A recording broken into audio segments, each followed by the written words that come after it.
Hello and welcome back, everyone, to another episode of After the Whistle. I'd like to take a few moments to apologize for my absence earlier in the week. I know I had a bunch of people messaging me asking where the episode was, and I know that I kind of left y'all somewhat hanging, and I want to take this time to apologize and let y'all know that I'm sorry for that. Had a very busy weekend, had a lot of family things going on, and in case anyone is not too invested in my personal life, which I, don't know if many of you are, but, me and my wife have been out of our house for 15 months now because of the hurricane last year. Shout out Idalia. But, we're in the process of kind of moving stuff back in, dealing with contractors, dealing with insurance and mortgage companies, dealing with, and then on top of that, my daughter had her first dance recital this weekend. So had a lot going on, had some family things. So just really didn't have a whole lot of time to, one, watch a lot of things related to football. Watched a couple little bits and pieces of games, watched a little bit of the Army-Navy game. Enough to know that my prediction was right. So, pat on the back there for me. But wasn't able to, really wasn't in the, not frame of mind, that's not a right way to put it, but really was just too busy to really lock in on Sunday and get an episode recorded. Plus, very not eventful week last weekend really. So didn't really feel like there was enough content out there anyway. So I felt like waiting to the latter half of this week to talk college football with y'all again. Although I did miss talking with y'all, earlier in the week, but we're back. And we're going to talk about a few things today on the show. We've got some fake news item that's floating out around there. And we've also got, we have a very quarterback-heavy portal. There's been some developments in the transfer portal. There's some big-name quarterbacks that have made it known their intent to transfer and enter the portal when the window opens here after the first of the year. Going to recap the Heisman ceremony, talk about the winner, Fernando Mendoza, quarterback for Indiana. Also the immediate actions of another Heisman finalist following the ceremony. We'll talk about that. Also, I've had some people asking, I've seen it on some shows, I've heard people talk about it, they've done their own college football playoff bracket. I will give y'all my bracket, so that way when this thing is all said and done and I get a few wrong and whatever and my bracket's not right, you can point and laugh, and if you care to indulge yourself like that, we will do that as well. First off, I'd like to welcome you back to the show. If you're a continued listener, if you're a consistent listener, I appreciate it. If it's your first time, appreciate you as well. Be sure to tune into the show on YouTube, Spotify, Apple Podcast, and Amazon Music. Like and subscribe. Be sure to get those metrics up. 2026, the goal for the year 2026 for this show is growth, and I'd really like to see more growth. We saw good growth this year from 2024 to 2025. Want to continue that trend into 2026. So first thing, jumping in, let's talk about a fake news item that I've seen floating around there. Okay, and you've got to be careful on the internet nowadays because there's a lot of false stories. There's a lot of fake accounts that push a lot of false narratives and push storylines, and they're only doing it for engagement. They're only doing it for clicks. They're doing it to catch you, to give like a gotcha moment. That's what they're doing it for. And we've seen, over the course of the last few weeks, you've seen this report that Michigan was interested in Kirby Smart. There was a mutual interest between both parties, and that Kirby Smart was set to meet with the representatives for Michigan in Ann Arbor pretty much the week after the SEC championship. Okay, if you know anything about Kirby Smart, just let me learn you something, as we say here in the South. He's a Georgia alum. His wife is a Georgia alum. He's born in Alabama, raised in Georgia, went to high school in Georgia, played for the Bainbridge Bearcats, played football at the University of Georgia, now coaches the University of Georgia. He's at his alma mater. Quit trying to make these false stories about him going away and stop believing it. Because somebody's out there believing it, and that they're continuing to put this crap out there because somebody's believing it. I can't tell you how many people actually that I know on Facebook and Instagram that I thought had more sense than this that shared this. And some people, yes, they share it to troll. It's Florida fans, it's Alabama fans, it's Tennessee fans, it's whoever trying to just troll Georgia fans. Like, oh, look, Kirby's meeting with Michigan. It's a false narrative. Stop playing into it. It's hard to do on the internet nowadays because anybody can have an account. Anybody can put a check mark by their name. You know, you can pay for it. You can pay for the blue check, and people see a blue check and they see a story, they run with it. I can't tell you how many times this has happened in the college football media space, even from, quote, reliable sources. We will see things like that happen. And it's just it's a mess from the beginning. But like I said, if it doesn't come from a verified source and you don't see it from a legitimate verified source, do not share it. Don't believe it. It's fake most times, fake news. That's what we're going to say about that. So fake news segment on that. And then moving into a couple items in relation to like transfer portal and NIL. A couple things that really, we'll start with NIL first. And this is an issue that's been rearing its ugly head. Really, we saw it last year a little bit, but this year we've seen it more with players like Wayman Jordan, running back for USC. We've seen it from Lenore Sellers, quarterback for South Carolina. We've seen these posts, and I know if you follow college football like I do, you've seen them too. You've seen posts from University of South Carolina football on their Instagram page. You've seen posts from University of South Carolina football page that Wayman Jordan is re-signing with USC. And Lenore Sellers is re-signing, working on a new deal with South Carolina. Here's the problem that I have with this. A player in college, this is different than the NFL. And here's the thing about the NFL. You get into the NFL, you sign say you get drafted, you go into a rookie deal, you sign a multi-year contract, 3, 4, 5-year contract, whatever it may be, and you're committed to that football team. You are obligated by a contract to play football for that ball club. Here in college football, ever since we opened the floodgates of NIL and the transfer portal, we just allow this stuff to happen every single year. Like Lenore Sellers, I wasn't even aware that he was shopping around and trying to go anywhere else. Why is there a need to renegotiate a new deal? Are we renegotiating a new deal to keep him in Columbia, South Carolina? You know, Wayman Jordan, did he go to Lincoln Riley and say he was thinking about transferring, and then all of a sudden Lincoln Riley calls the powers to be and say, hey, we need to work on a new deal to keep this kid here? And you look at these teams and you look at these situations. This is not good for college football in the long term.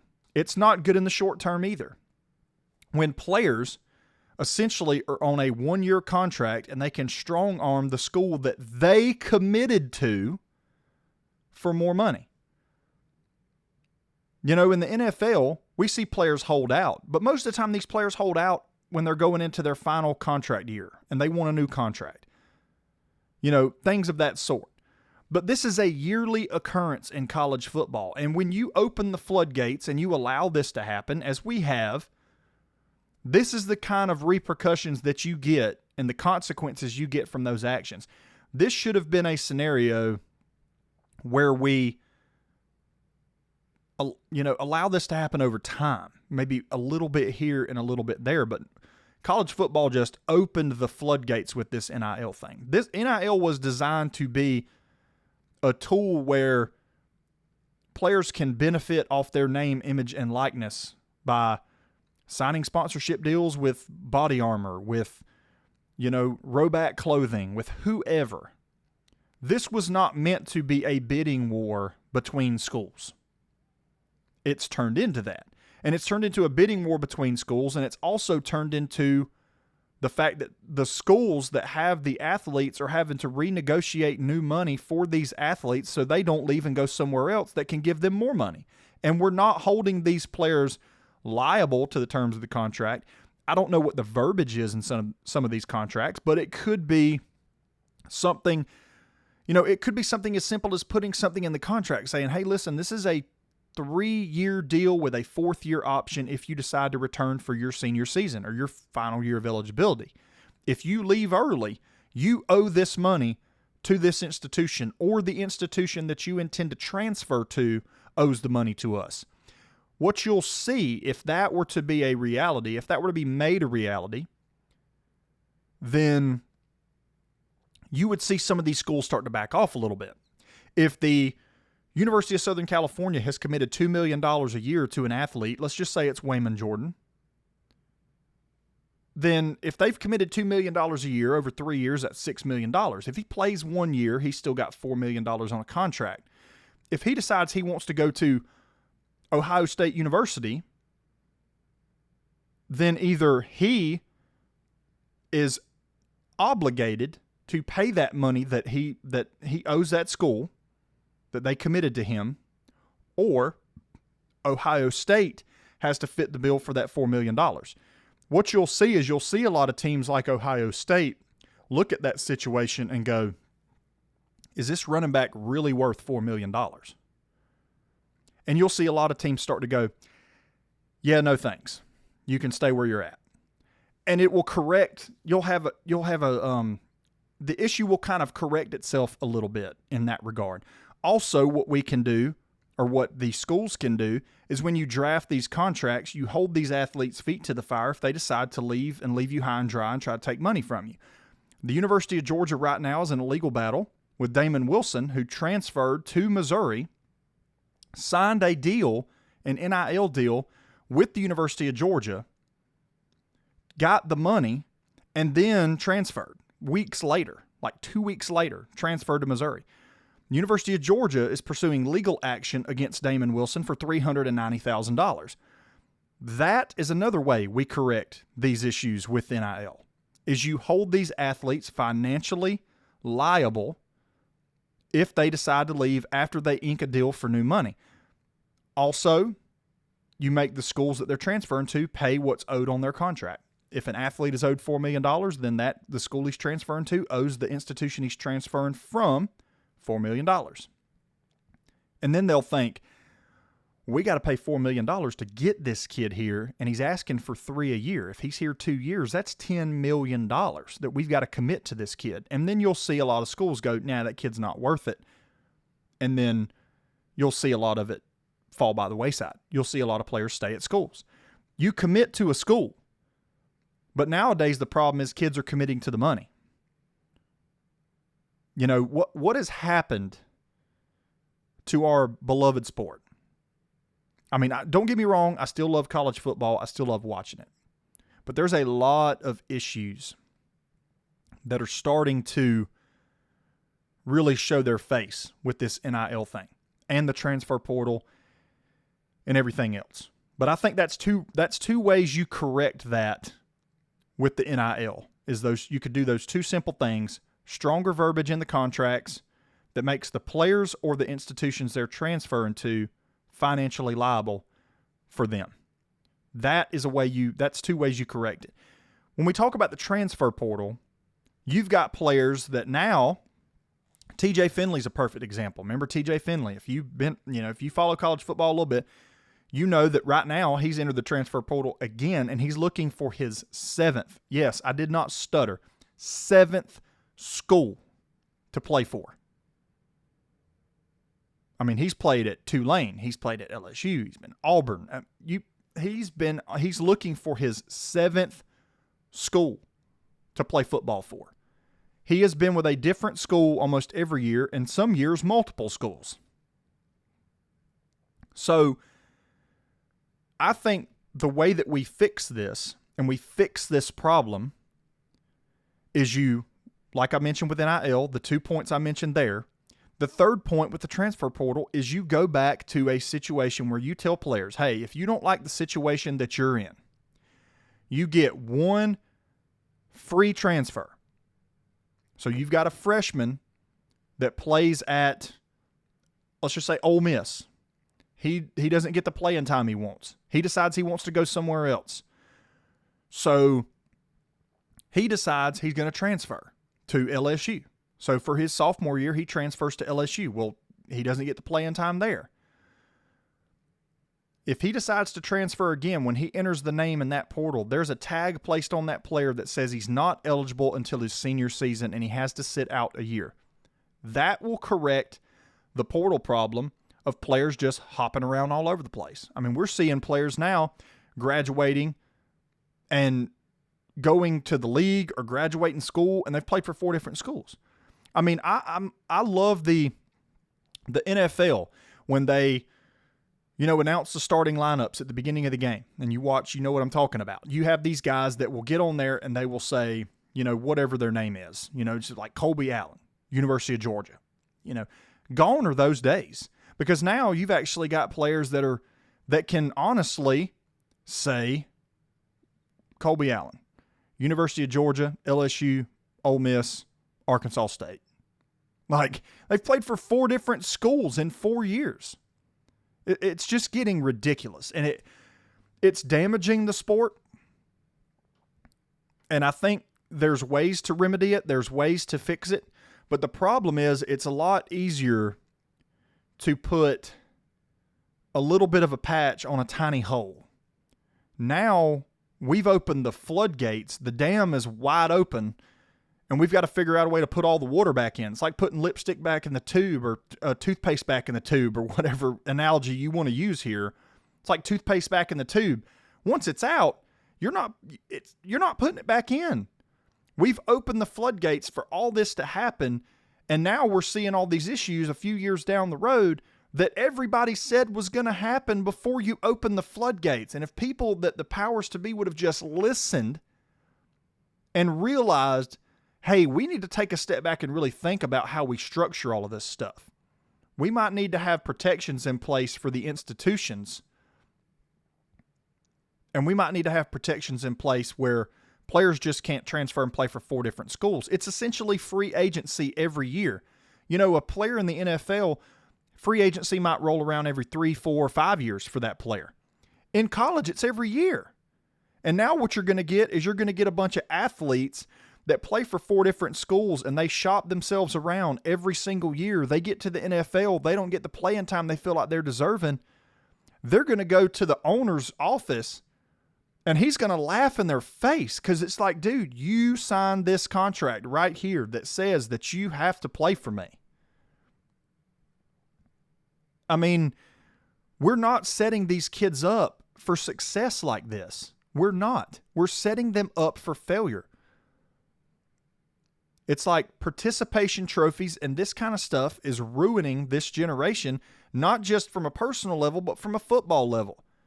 Because these kids just think that if they don't get the playing time they deserve, or they don't feel like they're getting the playing time that they feel like they've earned or whatever, they feel like they can just renegotiate a new deal every single year. And it's not good in the long term. And if only somebody would have said something before all this stuff started. But I recall countless individuals in the college football media space talking about this before all of this stuff started, saying this could be a problem long term. And here we are. And now it would have been a lot easier to remedy the problem beforehand than it is to remedy it retroactively and go back and do it. It's going to be very hard to do it. I don't know what's going to happen. Something's got to be done. The integrity of our sport is under attack because you've got a bunch of spoiled brats that don't play at a school, think they can go somewhere else and make a little bit more money. They go there. They don't play there. They transfer again. They don't play there. They transfer again. So it's ridiculous at this point. And then, we've got some names in the portal. Big news out of Gainesville, Florida. DJ Lagway decided to transfer out of Florida, which was kind of a shock to me because we've heard for months now that he is Gator through and through. He bleeds orange and blue, whatever. And we've heard that,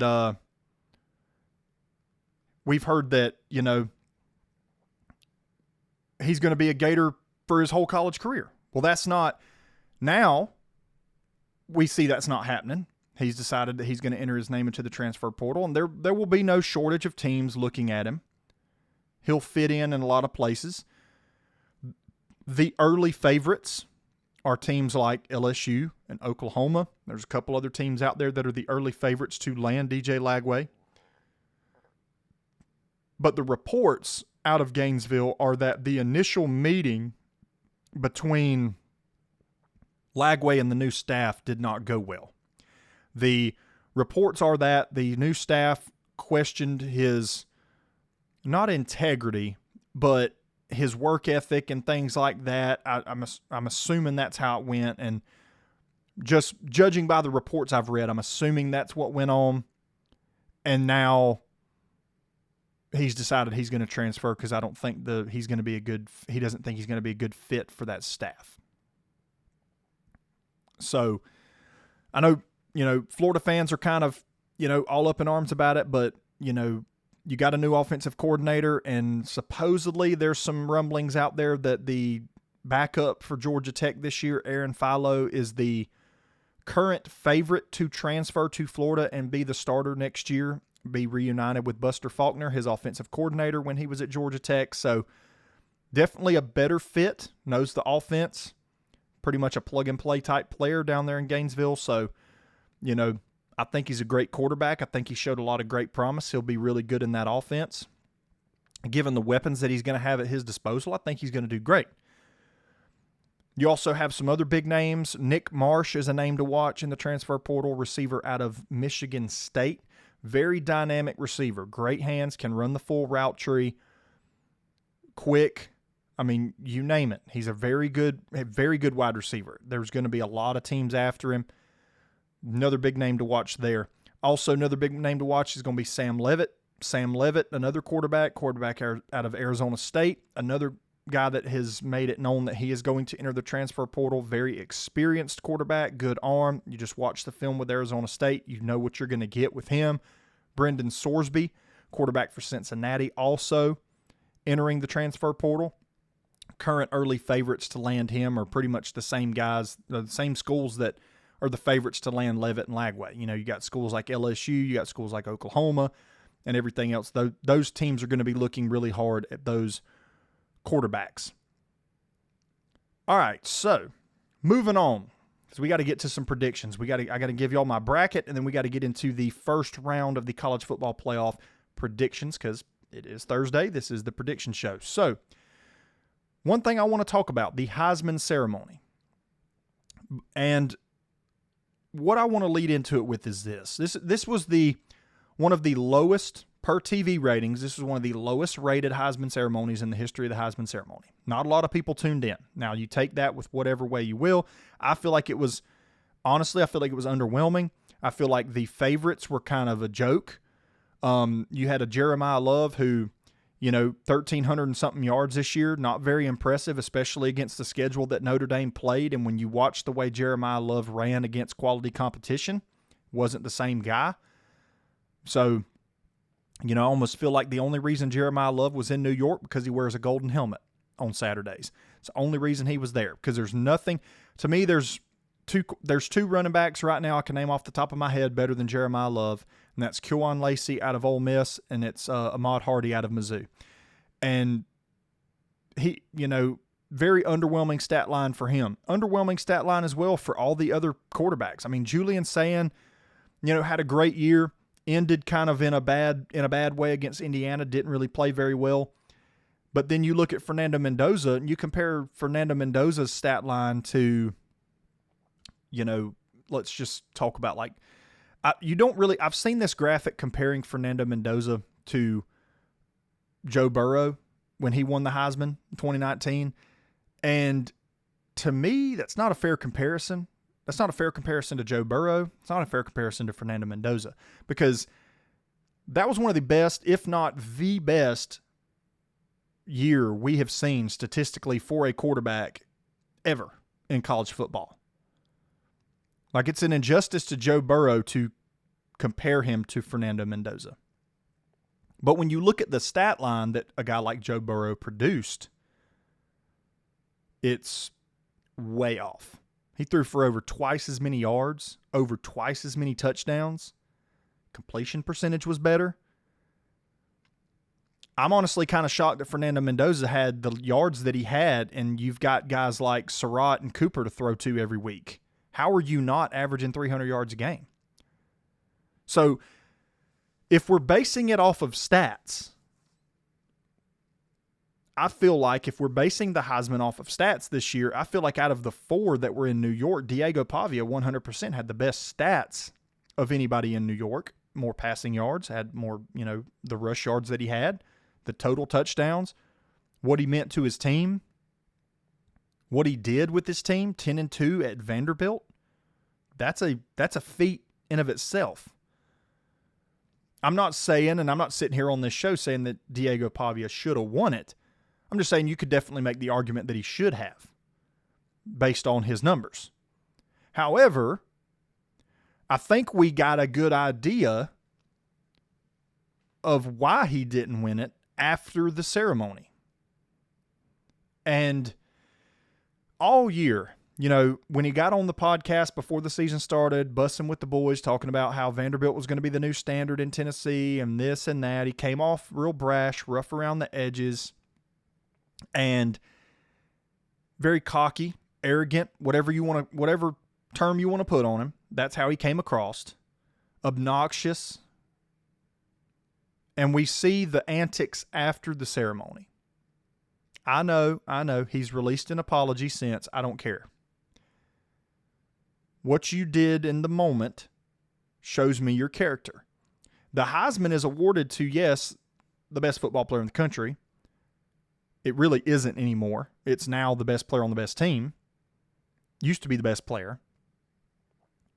But it also needs to be someone that exemplifies, or that, I don't know if that's the right term there, but that embodies the characteristics of the Heisman. Somebody that holds themselves in the highest standard, elevates the people around them. And when you kind of watch the way that Diego Pavia acted after the ceremony, where he posted on his story and said, F all the voters. And he goes to the nightclub after and buys the sign that says F Indiana. I think we're seeing a little bit of why he didn't win it. And yes, I know people can say what they want, like personal things like that shouldn't come into play. I would argue 100% I think they should. I think they should come into play. Stats were great. Attitude, not so much. It's probably why he didn't win. Personally, I think he's a little, douche. I mean, I don't know what other way to put it. He's obnoxious. And I mean, you can't really blame anybody but yourself, kid. Like, you really can't. Like, the reason you didn't win it probably has something to do with the fact that you want to act like a total goofball, for lack of better terminology, because we are a family-friendly show here at After the Whistle.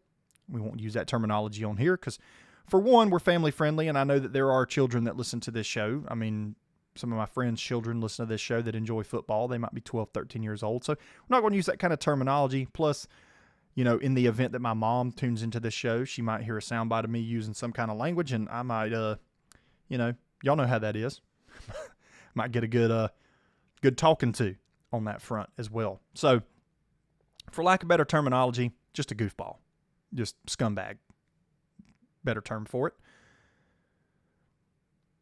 All right, so the moment you've all been waiting for, drum roll. Let's talk about this college football playoff bracket. All right, so I filled out my bracket. I had to make some tough decisions today because there was a couple games that I was unsure about. And I'll talk about them here in just a second. I'll give you my bracket, and then we'll go into the 4 games that are playing this weekend. We'll give the predictions on those, talk about those. All right, so my bracket. This weekend, we have JMU playing Oregon. Don't really need to elaborate there on that. I'm going Oregon in that football game. Oregon currently favored by 1,000,000 points. So we're going Oregon in that one. Alabama, Oklahoma. I've got Oklahoma moving on from that one. Tulane, Ole Miss. I've got Ole Miss moving on to play Georgia in the second round. Miami and Texas A&M was one of those games I was just referencing that I struggled with this one. I heard some very compelling arguments for Miami, heard some very compelling arguments for Texas A&M. Miami's got the talent to compete with Texas A&M, and we'll elaborate more in just a few minutes when we talk about this game. But I'm going with Texas A&M in this one. Texas A&M moves on to the second round. So that means my quarterfinals matchups are Oregon and Texas Tech, Oklahoma and Indiana, Ole Miss and Georgia, Texas A&M and Ohio State. Quarterfinals, Oregon, Texas Tech. Give me Oregon in that one. Quarterfinal matchup between Oklahoma and Indiana. Give me Indiana in that football game. Ole Miss, Georgia. We've seen this game before. Don't think it's going to go much different this time around. Give me Georgia in that one. And then Texas A&M versus Ohio State. I think this is where Texas A&M's road ends. Give me Ohio State. That leaves the semifinal matchups of Oregon and Indiana, Georgia and Ohio State. 3 Big Ten teams and 1 SEC team in the semifinals in my bracket. Oregon, Indiana. Give me Oregon in that one. I just think Indiana beating Oregon the way they did earlier in the season. I think Dan Lanning gets that team up for that football game, and I think that Oregon rolls, or not rolls, but I think they win against Indiana in that one, sending Oregon to the national championship. Georgia and Ohio State. Georgia's game has been elevating a lot. We've seen what a good defense can do to this Ohio State offense in Indiana. Give me Georgia in that semifinal matchup against Ohio State. National championship, Oregon and Georgia is my national championship game prediction. Now, when it comes to that football game, I've got Georgia winning that one mainly because of the defense. I feel like the defense is continuing to elevate every single week. Therefore, I'll take Georgia to win the national championship. I know that's a shocker for some of y'all. That's my pick. So that's my bracket. So now you've got a bracket. Now you've got the receipts. Now at the end of the season, if it doesn't turn out like I say it's going to turn out, now you've got the ammunition to fire back at me. But this is a prediction show. That's what we do. Predictions are all subjective. You can make your own predictions, get your own show, make your own predictions, whatever else. You know, I don't care. More power to you. I'll even come on your show and talk ball with you. All right, so let's start things off. Now, I've got my paperwork here. I've got my notes on these games. Let's start things off. Let's start things off with the 2 games that, you know, I don't want to throw disrespect on JMU, and I don't want to throw disrespect on Tulane here. Okay, but we're going to talk about these games first. We're going to talk about Tulane and Ole Miss first, and let's talk about the fact that we've seen this game before. Okay, the committee did not do us any favors here. We're seeing a rematch in the first round. Ratings are probably going to be really low in this football game. I mean, I don't think they're going to be low. I still think you'll have some people tune in just because it is a college football playoff game. But let's be honest. Like, I mean, if I didn't do a podcast, I don't even know if I'd watch this game. I mean, I feel like this game is going to be a bloodbath, personally. Ole Miss currently a 17.5-point favorite. Neither team really good against the spread this year, if you care about those kind of metrics. I really don't. But if you care about against the spread, Ole Miss is 7-5 against the spread this year. Tulane 7-6. Where this game is going to be won for Ole Miss is one, don't play mistake-free football and cut it loose. You know, you've got the 3rd-ranked passing offense in the country. Tulane's defense, 124th against the pass. There's your path to just light it up. And I think this is probably one of those games where we could see Ole Miss resting some starters in the second half.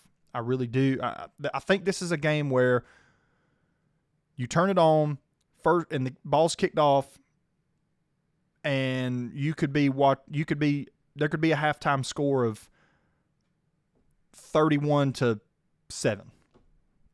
You know, I really could see that happening. Just because of the way this game went the last time, I think it's going to go about the same this time.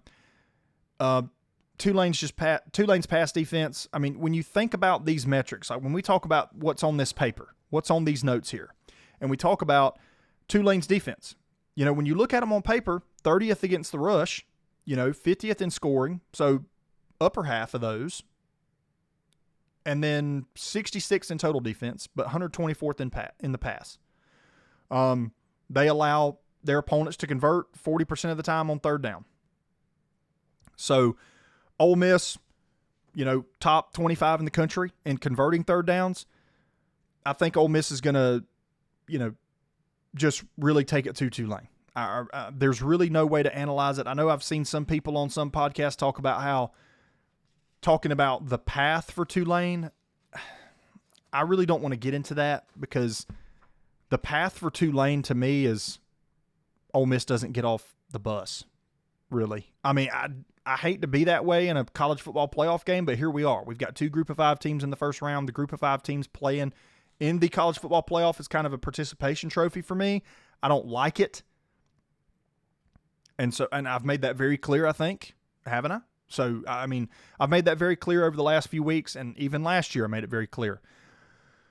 So, that game's hard to analyze because I just think it's going to be kind of a tune-up game for Ole Miss. They're going to be able to rest starters in the second half. I'm not going to even entertain the thought that Tulane has a path on that one. So, moving on, James Madison and Oregon. And if there is one game in this first string of matchups in these first 4 games that I feel like could get even uglier than Ole Miss Tulane, it's this one. I feel like Oregon coming into this game, playing some of the best football of anybody in the country with Dante Moore and those guys. When you look at guys like Dante Moore, when look Malik Benson, we've talked about him a little bit on the show. When you look at the athletes, the horses that Oregon has, and yeah, sure, you can talk about numbers for James Madison. You can talk about the fact they're the second-ranked defense in the FBS in yards given up a game at 247. They're second against the rush at 76 yards a game. 12th against the pass, 10th in scoring, giving up 15.8 yards a game. The James Madison Dukes, top 10 in the country in defense, allowing their opponents to only score 15.8 points a game. But when you look at who they've played, they've not played a team the caliber of the Oregon Ducks. And when you look at Oregon's offense, and you look at this offense that's almost top 10 in every metric, you look at a team that's 14th in rush yards, 9th in scoring, top 15 in overall offense. When you look at this, it doesn't bode well for James Madison. Now they're going to get the quarter zips, they're going to get the swag, they're going to get the bags that have all the college football playoff participation trophy thing in it. We made the playoff, blah blah blah, whatever. That's where the road ends for them, because this is just these are 2 games: James Madison, Oregon, and Tulane, Ole Miss. These are 2 games that I feel like it's going to be a situation where Oregon's going to be able to rest starters in the second half, just like Ole Miss is going to be able to against Tulane. I don't see either of these games being close. Oregon currently 21.5-point favorite in a playoff game. So we want to know how to fix the playoff. You have the data right here. Fix it, because nobody wants to watch this. Like, I would much rather, and don't get me wrong, I've been at the forefront. I've been the president of the fan club that says Notre Dame shouldn't have got in. I'd much rather watch Notre Dame and Oregon. Would you? I'd much rather watch Texas and Ole Miss, or whoever you want to put in there. I'd much rather watch those football games. More comparable talent, better matchups. But instead we get the mighty Tulane Green Wave against Ole Miss. These are teams that – these 2 teams like Tulane and James Madison, these are teams that Oregon and Ole Miss play at the start of the season like tune-ups. That's what it is. You're giving these teams tune-up games going into the quarterfinals. So let's get on to the meat and potatoes, because I know the 2 games that everybody's going to want to tune in and watch. We've got Alabama and Oklahoma. We've got Miami and Texas A&M. So we're going to start things off with Alabama and Oklahoma, a game we've seen before already, another rematch. We saw this game played earlier in the season. We saw this game played in Tuscaloosa. Alabama currently, surprisingly, is a 1-point favorite, so almost a complete wash, almost a coin flip game in this scenario. If you care, like I said, about the metric against the spread, Alabama's 8-5, Oklahoma's 7-5. So neither team just really good against the spread. Alabama, and I know I've said it. If I've said it once, I've said it 100 times in the last month, month and a half, maybe even 2 months. Alabama's inability to run the football is what is the reason why I will not put them advancing in this playoff past Oklahoma. I'm dang sure not going to have them winning a national championship. Because when you have a guy on the other sideline like Brent Venables, who is a defensive mastermind, like, give him his flowers in that regard. The guy can coach defense. You are not going to beat a defense like Oklahoma with a one-dimensional attack on offense. And that's exactly what Alabama's had. Now, when you look at this availability report and you look at the injury report, all teams have to submit theirs 3 days in advance to their matchup. The only availability report that we have so far is Oklahoma and Alabama. So Alabama, Jam Miller is not on this injury report. So you will have Jam Miller back. But it's just like I've said. I don't think Jam Miller makes a difference in this football game. I really don't. I think the problem is the run blocking for Alabama. I don't think the running back is the issue. Now, I'm not saying that if Alabama had Derrick Henry back there, I think they'd run the ball better, 100%. But the line and the blocking up front is what has plagued Alabama. You see a lot of miscommunication on the offensive line. You see a lot of guys, shifting this way, blocking down this way when they're supposed to be going the other way. They're leaving a lot of gaps. Linebackers, good linebackers, like Georgia's linebackers, fill those gaps. It allows no running lanes to open up. Then you have to try to bounce it out wide. Well, when you have teams like Oklahoma and Georgia that have really good defenses, they've got speed at the star position. They've got speed at the Mike position, the Will position, the Sam position, whatever you want to call it. They've got speed at those positions that can force you and stretch you out to the sideline. And this is not an Alabama team that's going to get north and south on you. They're not a team that even east and west running hasn't worked out for them this year either. Receivers haven't done a good enough job blocking on the outside. Ryan Williams is not that good of a blocker. The best blocker, the best wide receiver that blocks for Alabama, Jeremy Bernard, but you need him. You need him catching passes. You need your guy going downfield. But one-dimensional offense ain't going to cut it. And that's why I've got Oklahoma winning this football game. Current, I think low scoring. I mean, I really do, because Oklahoma's offense, I mean, if I'm gonna sit here and poo-poo on Alabama's rushing attack, I've got to sit here and I've got to do the same thing to Oklahoma's offense, because this offense is horrendous. Like, we thought coming into this year with John Mateer, with Ben Arbuckle calling the plays, we thought with a guy like Satania catching the football, we thought this team was going to be dynamic on offense, like the Oklahoma of old. There's been times where they've shown some flashes, but I think we've given them enough time to try to prove to us that they're a consistent and dynamic offense, and they just haven't. And so I feel like this game's low scoring. I feel like this is a field position game. I feel like it's kind of turned into what, we saw in the SEC championship, where Georgia scored 21 of their points on drives that started in Alabama territory. And I feel like that's what we're going to see here with Oklahoma.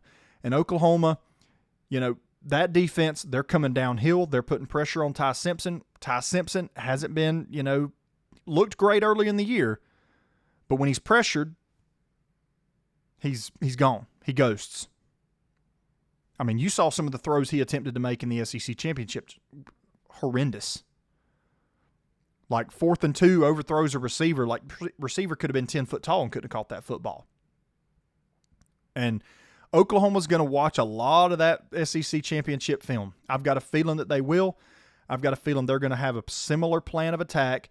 Don't have to change much from what you did last time against these guys.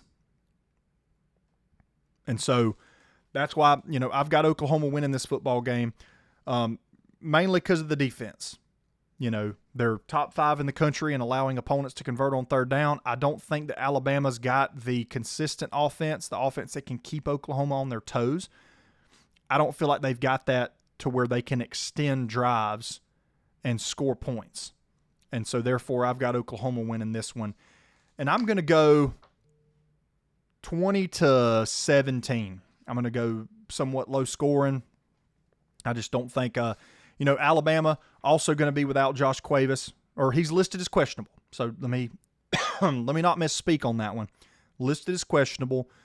He was out for the SEC championship. A good tight end, a good little safety blanket for Ty Simpson. I think if he plays, maybe it makes a little bit of a difference, but you still have to run the football. This is the SEC. This isn't Washington Huskies, Kalen DeBoer. You've got to run the football. You can't.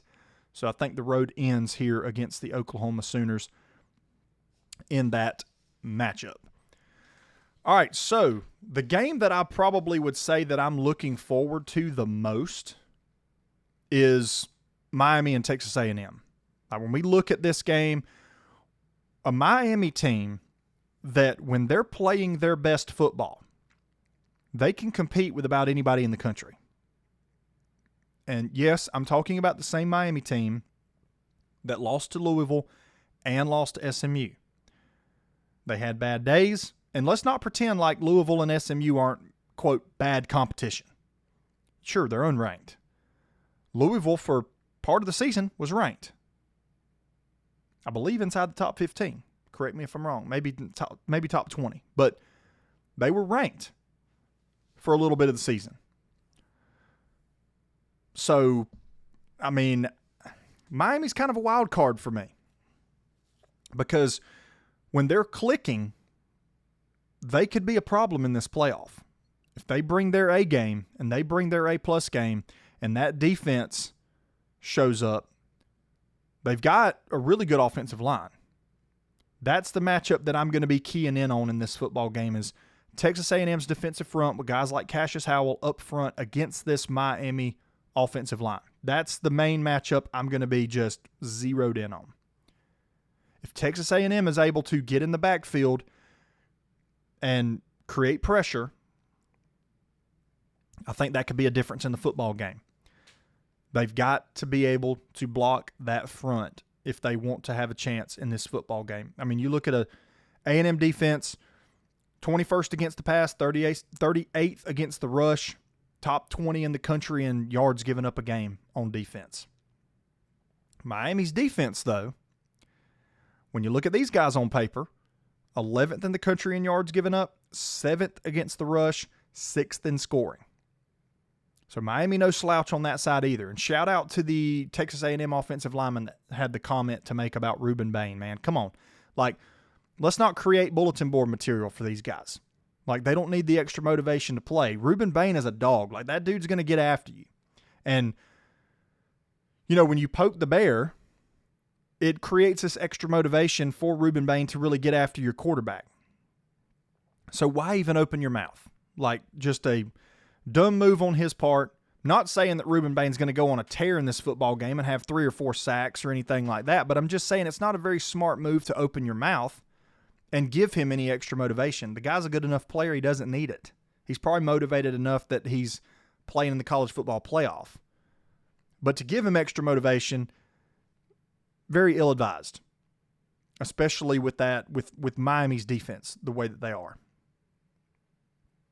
So, one thing that Miami's defense does good that I feel like could cause A&M some problems. A&M, 40% of the time converting on offense on third down. Miami top 10 in the country in stopping opponents on third down. And that's due to that pass rush with a guy like Ruben Bain. They allow their opponent to convert third down 29% of the time.